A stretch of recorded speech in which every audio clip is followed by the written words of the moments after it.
I am Tamanna from Vishwas Navsharda Public School, Bhuna. Welcome in day 10 of class 5th EVS Unit 2 Organ System and Diseases. Today we are going to start this unit. Last unit was also organ system. हमारी last unit जो थी वो भी organ system थी. तो जो 7 organ system है, have you remember क्या आपको याद है कि 7 organ system कौन कौन से हैं? Let me recall the name of organ system. Nervous system, digestive system, respiratory system, circulatory system, excretory system, skeletal system and muscular system. अब 5 organ system we have discussed in unit 1. ठीक है, 5 organ system हमने unit 1 में discuss कर लिए थे. जो 2 organ system हमारे बच गए थे वो हम इस यूनिट में डिस्कस करेंगे और उसके बाद हम डिस्कस करेंगे डिसीजेस. तो कौन कौन से जो ऑर्गन सिस्टम है जो बच गए थे? Respiratory system and excretory system. Firstly we will start respiratory system.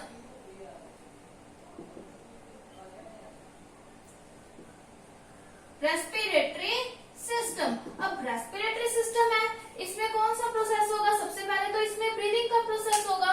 What is breathing? Breathing क्या है? हर एक ह्यूमन बॉडी के लिए एक नेसेसरी एक्शन है, मतलब कि बहुत ज्यादा जरूरी एक्शन है. Without breathing we can not live, मतलब हम जिंदा नहीं रह सकते ब्रीदिंग के बिना. अब ब्रीदिंग क्या है? Taking of oxygen means take in of oxygen and giving out of carbon dioxide. ठीक है, ऑक्सीजन को टेक इन करना और कार्बन डाइऑक्साइड को गिव आउट करना. जब हम ऑक्सीजन को टेक इन कर रहे हैं तो इट इज कॉल्ड इनहेलेशन. ठीक है, जब हम ऑक्सीजन को टेक इन कर रहे हैं तो उस प्रोसेस को हम क्या बोलेंगे? इनहेलेशन. जब हम कार्बन डाइऑक्साइड को गिव आउट कर रहे हैं तो उसे क्या बोलेंगे? एक्सहेलेशन. ठीक है, तो मीन्स ब्रीदिंग के प्रोसेस में दो एक्शन होंगे, इनहेलेशन और एक्सहेलेशन. इनहेलेशन क्या होगा? Taking of oxygen. एक्सहेलेशन क्या होगा? Giving out of carbon dioxide. अब देखते हैं कि अब इनहेलेशन और एक्सहेलेशन करने में different type of organ use होंगे. अब जो ऑर्गन यूज होंगे वो ऑर्गन मिलके क्या बनाएंगे? Respiratory system. हमने पढ़ा था ऑर्गन सिस्टम क्या होते हैं? Combination of organ. अब respiratory system means breathing in और ब्रीथिंग आउट करने में जो ऑर्गन मिलके काम करेंगे उस पूरे को हम क्या बोलेंगे? Respiratory system.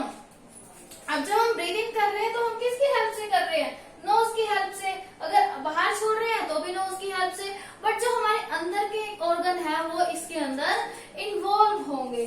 तो let we see process of breathing. अब ब्रीदिंग के अंदर जब ब्रीदिंग का प्रोसेस होगा ना तो इसके अंदर एक मसल काम करती है जो हमें ब्रीदिंग में हेल्प करती है. वो क्या है? डायफ्रैगम. ठीक है, डायफ्रैगम है जो हमें ब्रीदिंग में हमारी हेल्प करती है.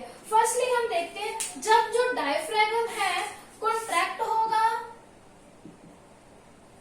Contract and move downward. Contract होगा और डाउनवर्ड मूव होगा तो ये क्या करेगा? लंग्स को डाउन पुल कर देगा. ठीक है, ये क्या करेगा? लंग्स को डाउन पुल कर देगा और इसे क्या बना देगा? बिगर बना देगा. ठीक है, जब डायफ्रैगम कॉन्ट्रैक्ट हुआ और डाउनवर्ड मूव हुआ तो इसने क्या किया? लंग्स को भी साथ साथ डाउनवर्ड मूव कर दिया और उसके साइज को क्या कर दिया? बड़ा कर दिया. जब किसी भी चीज का साइज बड़ा हो गया तो उसके अंदर कोई चीज जानी आसान हो जाएगी.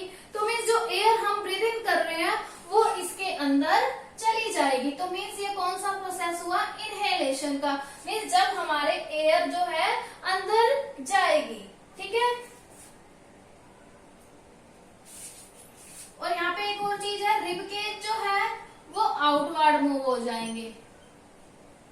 ठीक है, let me repeat the process of inhalation. सबसे पहले क्या होगा? डायफ्रैगम कॉन्ट्रैक्ट होगा और डाउनवर्ड मूव करेगा और ये साथ साथ डाउनवर्ड लंग्स को भी डाउनवर्ड कर देगा और बिगर हो जाएंगे ये। बिगर होने से जो रिबकेज है, मतलब लंग्स बड़े हो गए और जो रिबकेज है वो बाहर की तरफ चला जाएगा और उसके बीच में क्या हो जाएगा, स्पेस क्रिएट हो जाएगा, जिसकी वजह से एयर उसके अंदर जानी आसान हो जाएगी। तो this is the process of inhalation. जब हम इनहेलेशन में अंदर एयर को अंदर ले रहे हैं तो इस तरह से वो लंग्स के अंदर एंटर कर रही है। तो ये क्या था, मतलब इन करने का प्रोसेस है। अब देखो बाहर कैसे निकलेगी, यहां से तो एयर अंदर गई, अब बाहर निकलने का प्रोसेस देखते हैं कि जब डायफ्रैगम अपोजिट हो जाएगा इसका, यहाँ पे कॉन्ट्रैक्ट हो रहा है और डाउनवर्ड मूव कर रहा है, बट यहाँ पे क्या होगा, एक्सपेंड होगा, okay, expand and upward move करेगा। एक्सपेंड हो गया और अपवर्ड मूव करेगा और लंग्स को क्या कर देगा, अप, मतलब लंग्स को ऊपर की तरफ कर देगा और जो एयर है वो बाहर आ जाएगी, सेंट आउट फ्रॉम लंग्स। मतलब कि क्या हुआ, जब डायफ्रागम एक्सपेंड हुआ और अपवर्ड हुआ तो लंग्स भी अप हो गए। लंग्स अप हो गए तो उसके अंदर की जो एयर थी वो लंग्स से बाहर आ गई और जो रिबकेज है, रिबकेज जो बाहर वाली साइड आ गए थे वो भी कहाँ मूव कर जाएंगे। जैसे ही एयर बाहर गई तो रिबकेज वापस अंदर की तरफ मूव कर जाएंगे और उनके बीच का जो स्पेस है वो रिड्यूस हो जाएगा, मीन्स वापस पहले वाली स्ट्रक्चर होगी। फिर वापस से जब अंदर आएगी तो डायफ्रैगम कॉन्ट्रैक्ट डाउनवर्ड मूव करेंगे, लंग्स को डाउनवर्ड किया तो उसका साइज बिगर हो गया। जब साइज बिगर होगा तो रिबकेज बाहर की साइड आ जाएंगे तो उसके अंदर स्पेस क्रिएट हो जाएगा जिसके अंदर एयर चली जाएगी। तो एयर चली गई, ऑक्सीजन का यूज हो गया, तो फिर क्या होगा, डायफ्रैगम एक्सपेंड और अपवर्ड मूव करेगा, लंग्स भी अप मूव करेंगे, एयर जो है लंग्स से बाहर आ जाएगी और रिबकेज वापस से इनवर्ड चले जाएंगे। तो this is the process of breathing, means inhalation and exhalation. कैसे एयर जो है वो अंदर की तरफ जाएगी और कैसे यहाँ से तो अंदर की तरफ जा रही है, मीन्स इन जा रही है, और इस तरफ से क्या है, आउट आ रही है। तो student this is the process of breathing, means this is the SR1, ठीक है। Unit 2 SR1, you have to read from the book SR1 page number 19. Thank you, bye bye, keep studying.